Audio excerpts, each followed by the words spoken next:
Hello guys, আসসালামু আলাইকুম। Welcome back to another blog. আপনারা সবাই কেমন আছেন? আশা করি সবাই ভালো আছেন। তো আজকে বৃষ্টির দিন, আর এই বৃষ্টির দিনে তো খিচুড়ি ছাড়া চলেই না। তো বৃষ্টির দিনে যেহেতু খিচুড়ি রান্না করব, সাথে ডিম ভুনাটাও অবশ্যই করতে হবে। আর ডিম ভুনা না থাকলে, ডিম না থাকলে মুরগির গোস্ত কিংবা গরুর গোস্ত যাই হোক রান্না করতে হতো। কিন্তু আপাতত আমার ঘরে এই মুহূর্তে মুরগি গরু কোনোটাই নেই, তো আছেই শুধু ডিম। তো ডিমটাই আমি যেহেতু হাতের কাছে যেটা পেয়েছি আমি সেটাই রান্না করব। তো আমি ফার্স্টে ডিমটা ভুনা করে নেব, তারপরে খিচুড়ি রান্না করব। তো খিচুড়ি রান্না করার জন্য পোলাওর চাল ভিজিয়ে ধুয়ে রেখে দিছি ডাল দিয়ে। আর এখন আমি ডিম রান্না করব। তো ডিমটা আমি আগে ভেজে নিলাম। তো ডিম ভেজে নিয়ে এখন আমি কড়াইতে পেঁয়াজ দিয়ে দিছি। পেঁয়াজটার সাথে পেঁয়াজ হালকা বাদামি কালার হয়ে আসলে তখন আমি এলাচ দারচিনি দিয়ে দিছি, কয়েকটা জিরা দিয়ে দিছি। তো একটু আদা ছিল, আদা রসুন পেস্ট ছিল, সেটা দিয়েছি। তো এখন আমি সামান্য পানি দিয়ে দিলাম। তো পানি দিয়ে দিছি। এখন আমি পরিমাণ মতো লবণ, হলুদের গুঁড়া, মরিচের গুঁড়া, ধনিয়া গুঁড়া সব কিছু দিয়ে কিছু সময় কষিয়ে নিব।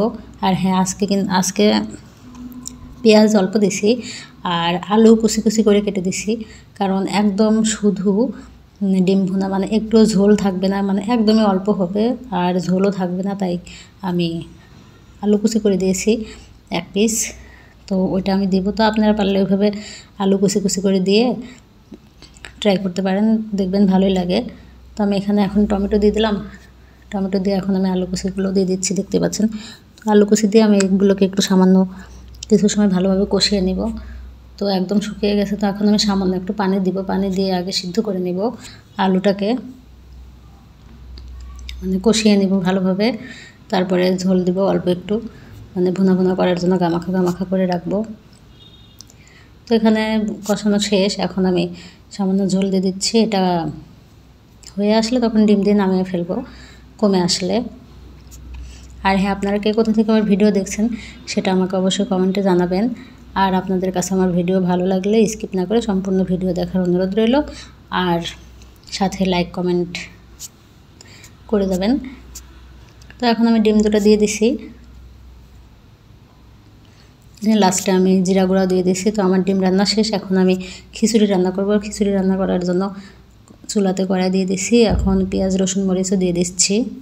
আর আজকের এই বৃষ্টির দিনে ঠান্ডা ঠান্ডা আবহাওয়াতে সবার বাড়িতেই অবশ্যই খিচুড়ি মেইন খাবার আজকে হয়ে গেছে। তো কারা কারা আজকে খিচুড়ি রান্না করছেন সেটা আমাকে অবশ্যই কমেন্টে জানাবেন। তো এখন আমি দারচিনি আর এলাচও দিয়ে দিলাম। এখন আমি চাউলের ডালটা দিয়ে দিব। হ্যাঁ, একটু আদা ছিল, বেশি ছিল না, আদাটুকুন দিয়ে দিয়েছি, কারণ আদা বাটা শেষ হয়ে গেছে, ব্লেন্ডার আবার করতে হবে।